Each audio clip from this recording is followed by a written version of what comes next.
Jordan Peterson made his way to the Joe Rogan podcast, and the results were, well, interesting. Caused quite a stir on Twitter. Somebody described, in fact, that it was Jimmy in his segment yesterday. He said it seemed like Jordan Peterson was brought in to play good cop to Douglas Murray's bad cop. You know, Douglas Murray just came in and reamed Rogan for having, anti-Israel people on the show.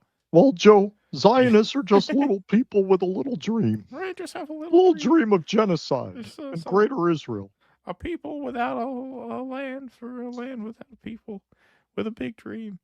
All right, let's take a look at Jordan Peterson on Joe Rogan. So Andrew Torba tweets out, Peterson is on Rogan today. He's there to try and gaslight Joe into gatekeeping the, quote, psychopaths who dare to criticize Jews and Israel from being on his show. He claims these people do it for their own gain, when in reality they get debanked, demonized, and endlessly defamed for speaking the truth. So let's take a listen to this so we don't get in trouble again. A listen to Jordan Peterson on Joe Rogan.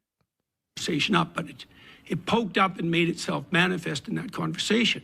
And the issue is, how do you identify the psychopathic pretenders? And it's even worse. I don't know, maybe the guy with a suit that's 7 colors. I think that's maybe the guy who literally takes his fashion tips from Batman villain rogues galleries. Maybe the guy who leads a prayer session with Russell Brand. Maybe that. Yeah. Those are some indicators. That guy. Yeah. Wearing a two-tone suit. Yeah. A la Harvey Dent. Yeah. Now, and then make a barrier, right? Now, the right was calling for the left to do that for decades. Back it up a little bit. Psychopathic pretenders. And it's even worse now. And then make a barrier, right? Now, the right was calling for the left to do that for decades. And they didn't, and they couldn't. And the left is not good at drawing barriers, partly temperamentally. The right is somewhat better, but there's no shortage of monstrosity there. And so then the question is, how do you draw the line? And that's kind of what I was, because I've been watching these right-wing, they're not right-wing, these psychopathic types manipulate. Can't call them right-wing. That's my bread and butter. That's my bread and butter. I have to, not right-wing, the psychopathic types. They're not good at barriers. The left we know are not good at barriers. The edge of the conservative movement for their own gain. And a lot of that's cloaked in anti-Semitic guys. There's plenty of anti-Semitism on the left, too, by the way. So it's not unique to the right. Well, but particularly now. It's Rogan going full Piers Morgan there. Just like not paying attention to anything Dave Smith said the whole show. Yeah, this is what I mean. They all do this. They all revert back to a zero knowledge assumption. Right, to not step on the guest. I mean, this is why that clip was going around of him making fun of Douglas Murray. I'm not gonna pump that up. Rogan. You'll see flashes of the old Rogan here and there for 5 minutes, but at this point, he has owned by Silicon Valley tattooed on his anus. Well, this is the thing. I mean, this is what makes the accusation that he is so anti-Israel so absurd. And this is what really reveals the Zionists for just how maniacal and, dare I say, woke they are. But that's the next piece. So we have a two-parter where this is the more material part about Israel, and then we're going to get into the who's woke, woke on first, as we'll call the next segment. Yes, particularly now. And so, you've let your curiosity guide you. Your curiosity and your desire for knowledge, this quest, you've let that guide you as a podcaster. And by the way, I'm trying to work through exactly the same sort of thing. How do you know, given your radical increase in stature over the last 10 years, how do you know when your curiosity and even your skepticism about the fact that things aren't the way that people say they are, because that's certainly been demonstrated in the last 10 years, how should anyone decide what guardrails to put up? Like, what do you look for? Do you have a conceptual system worked out for that? Like, because what guardrails do you put up? So now all this, and this is a guy, by the way, who was decredentialed, if you will. I don't know what the word is, but the Canadians took away his license to practice for mean tweets. And now he's advocating guardrails be put up. Now, who is he referring to when he talks about the psychopaths? Is he talking about the Dave Smiths and the anti-Zionist guests, or is he talking about the Daryl Cooper? It's probably both. When it comes to the anti-Zionist woke right, as they call them, he's just wrong on the substance. And once again, even when it comes to a guy like Daryl Cooper, you're a guy who went and led a fucking prayer session with Russell Brand on stage. I'm sorry. Like, even in the Daryl Cooper example, for a guy like Peterson to raise that, lay with fleas, whatever. Lay with dogs, you're going to get fleas. You wake up with fleas. I mean, the idea that they have not nurtured this ecosystem and are surprised to see that on the so-called fringes are people who have opinions that are, particularly in this context, out of step with his boss, Ben Shapiro at the Daily Wire, for whom he makes a lot of money and for whom and by whom he gets paid quite a lot of money. So it's clear that he's probably talking about both. Watching these two, it just really is such a demonstration of the consequences of censorship and repression. If you had just let Jordan Peterson be this kind of offbeat Canadian psychologist with this Kermit the Frog voice, who was challenging some orthodoxy about feminism and permissive parenting, and you had just brought him on some shows and had some debates, most people never would have heard of this fucking guy. Right. Joe Rogan, if you had just fucking left him alone, let him have heterodox views that don't conform to all of liberal orthodoxy of the current year, he would have remained a basically left-oriented kind of a guy, which is what he was. By forcing them to pick a side, you not only push them both much more into a conservative right-wing perspective and ecosystem than they ever, I believe, would have been otherwise. You created a groundswell of support for that kind of content that would not have existed if it was not in response to such clear and constant suppression of open debate and conversation. Right. And that is very much the water in which a guy like Daryl Cooper swims. And because a lot of these people are such fanatical Zionists, they can't tell the difference between a guy like Daryl Cooper and a guy like Dave Smith, right? To them, opposition to Israel, that's just anti-Semitic, which means you're all in the Hitler lover category. That's how they see it. But Dave realized that he was talking about him, or at least he interpreted it that way, which is not unreasonable in my view. He says, I've always admired many things about Jordan Peterson, particularly maps of meaning and his initial rise to fame taking on the woke insanity. I was pleasantly surprised that he complimented the three of us from the debate on Joe Rogan Experience. That's about as good as I could expect from a Daily Wire employee. I was a bit surprised at his take on keeping the psychopaths away. Now, I'm just a non-expert comic who's never been, but it seems sloppy for a clinical psychologist to just throw out a mass diagnosis like this. Ian Carroll. Oh, maybe that's why he's unlicensed. Yeah.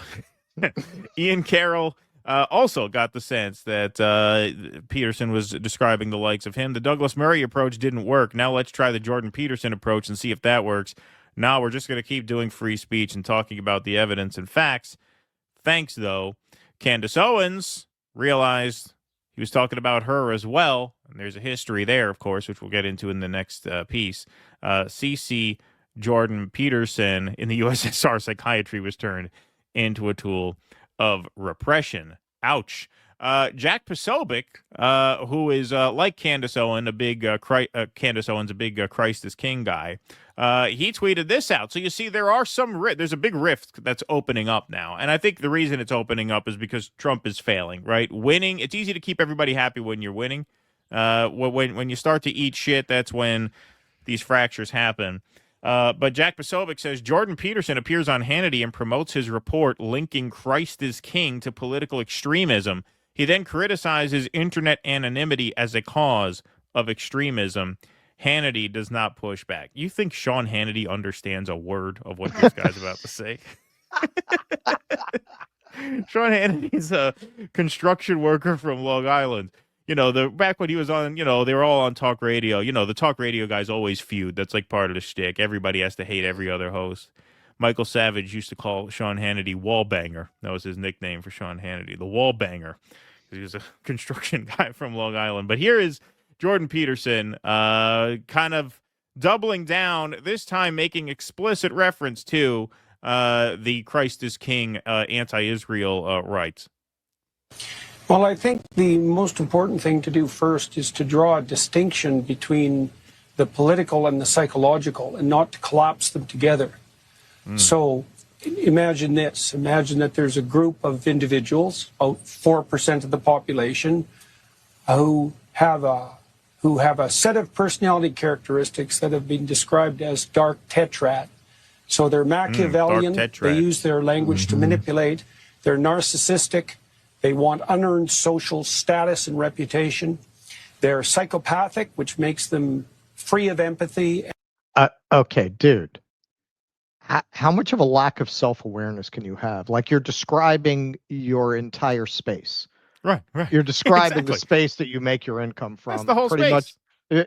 Pretty much almost every host in that space could be described that way. Right. Exactly. And parasitical and predatory, and they're sadistic. So Dave they Rubin? take positive delight in the Dave unnecessary suffering of others. Now, those people also use false cries of victimization, let's say, to manipulate, and they're entitled. They seek vengeance when it's unwarranted, and they protest loudly and make very public cries for reparations that would be self-serving. Sounds a lot like Israelis. Sounds a lot like Israelis, and it sounds a lot like the whole fucking MAGA movement, frankly. Yeah. Frankly. I mean, that's why they were so susceptible to this white South African shit. Right, exactly. Because their whole movement is basically, look, they had been accused of this for years. As our friend Anise said, nobody's argued that that's an oversimplification more than we have. After the election, I'm not saying every person, but a lot of them pretty much went ahead and proved that it is a white grievance movement, that it's about, and I see it when we debate people now. You know, they'll go right to, you forgot about white people. They didn't used to say that shit out loud. They feel empowered now. You smug city people, you left the white people behind. White people behind. I mean, look, it was very obvious. You're yelling that people from South and Central America, many of whom are victims of our foreign policy, unlike white South Africans, have no right to be here, no matter what they're suffering in their home country. But you burst into tears when you hear about allegations, not even facts, allegations, that white South Africans are being murdered. It's a fucking emergency to you. But you're not a racist? You're not a white supremacist? What he's describing, it's remarkable to me, because this is the movement that he's one of the advertisers of. Oh, and every word of this describes MAGA. Yeah, MAGA, and particularly the Zionists. When you talk about reparations, what is Israel if not a reparations project? They'll never admit that. They'll say, well, we have roots in the land. They know that's nonsense. That's why they don't allow for DNA tests there. They know it's all about reparations. Yeah. Okay, no, now the way look at me and Keaton. Don't we look like we're from the Negev? Yeah, exactly. Make very public cries for reparations that would be self-serving.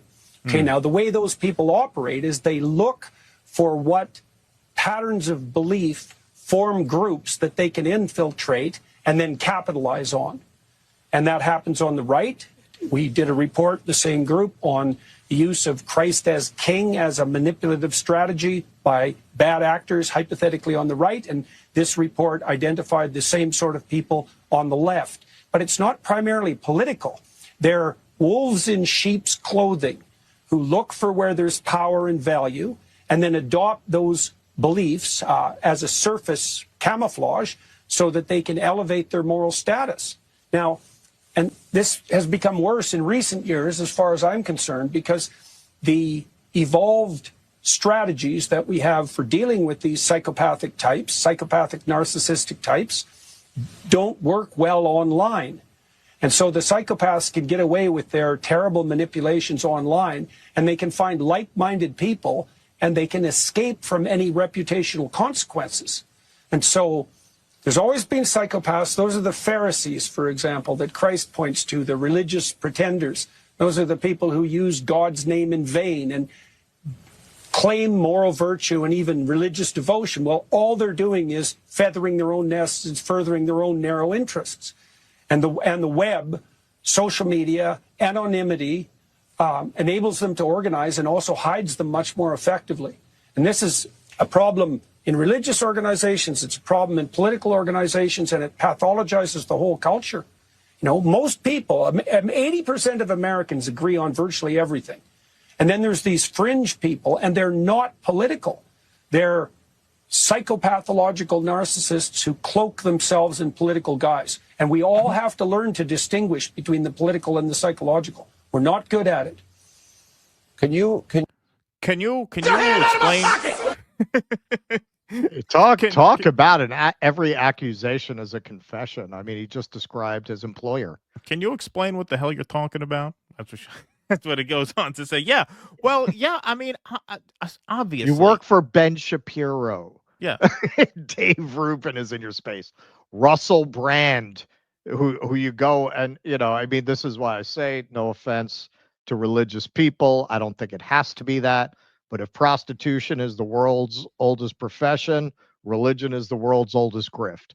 All these grifters get in on that. He knows there's a sizable portion of his audience that will pay good money to hear him go on about Jesus. Like Jordan Peterson believes any of that. Well, this is part of why he has to frame it as psychological and not political. What do you mean it's not political? Of course it's political. These people have your politics. You're talking about people who basically have your politics, except for this one issue where they step out of line. And that's not allowed. It's not allowed broadly, especially not allowed at the Daily Wire. And so you have to come up with some way to categorize them that absolves you of moral responsibility for having feathered your nest, to borrow from what he said, right, with their subscription dollars. Like, it's right, their people. This whole intra-right fight about the woke right versus the non-woke right, you're all, listen, at the end of the day, Trump unites you all. And given this administration's record on free speech, given the fact that this administration has gone super woke for Israel in ways that you would have, you would plaster the airwaves with wall-to-wall content if a Democratic administration did this for any other group. Yep. But you can't really go there. And so you have to come up with some way to describe this as it's pathological. It's narcissism. It's a spiritual pathological narcissism. I mean, he should have been Kamala's fucking speechwriter if she won. I mean, that was a word salad that is bigger than anything she's ever tossed up. He's an overrated person. I've never found him to be an impressive person. Just a bloviating, fucking self-important midwit. I mean, that's basically what that was. Coming up with an excuse for why you don't actually own this tiny faction of the right, which he describes, 4% out of where you get that number from. But he knows that there's a splintering off on the right over this Israel issue, which we said that was going to happen before Trump won the election. And after he won, we said, all right, count down the days, everybody, because January 20th is when this grift is going to expire. You're going to have to pick. You're either pro-Trump or you're anti-Israel. You can't be both. People like Candace Owens now are starting to say, hey, you know what? I don't even know if I'm like a conservative anymore. She's been very critical of Trump's handling of like free speech on this. She's been kind of breaking away a little bit. Hopefully that continues. But the Daily Wire people, especially Jordan Peterson, you know, who's not Shapiro, right? It's not in his fucking blood to be a fanatical. Like, he's in a very precarious spot. On the one hand, he's got to disown these people, but he also has to act as if he didn't cash in on them for all these years. Right. They are very much of him and of his space. Right. Yeah, it's psychologists, psychiatrists have not surprisingly a very high percentage of mental illness. A lot of people who have issues are attracted to that field because they're trying to figure themselves out. And anybody who's dealt with a lot of psychologists and psychiatrists, this is not true of all of them. But it's true of the worst of them that they will use the jargon of psychology to try to gain leverage in social situations.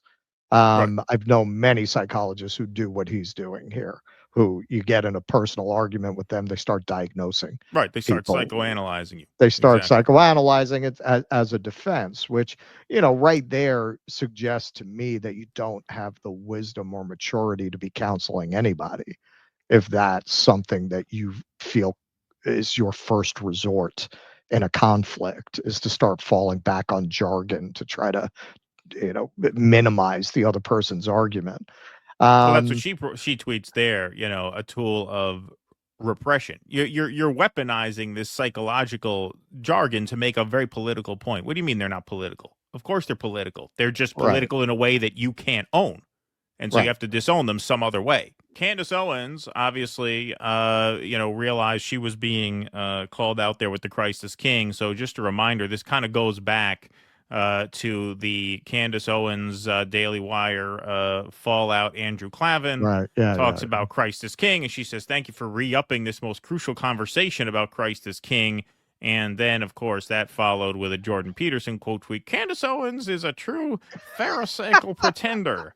She vociferously proclaims her devotion to Christ for no other reason than to elevate her perceived status. Again, with the diagnosis, right? Yeah, and I also get the impression she's pretty serious about that shit.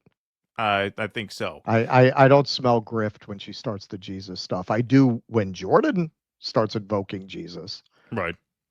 Glenn Greenwald tweets out here, how come Rumeysa Öztürk, a foreign national in the U.S. legally, is in prison for having written an op-ed critical of Israel, but Jordan Peterson, a foreign national in the U.S., is free to praise Israel and call Americans who oppose it psychopaths?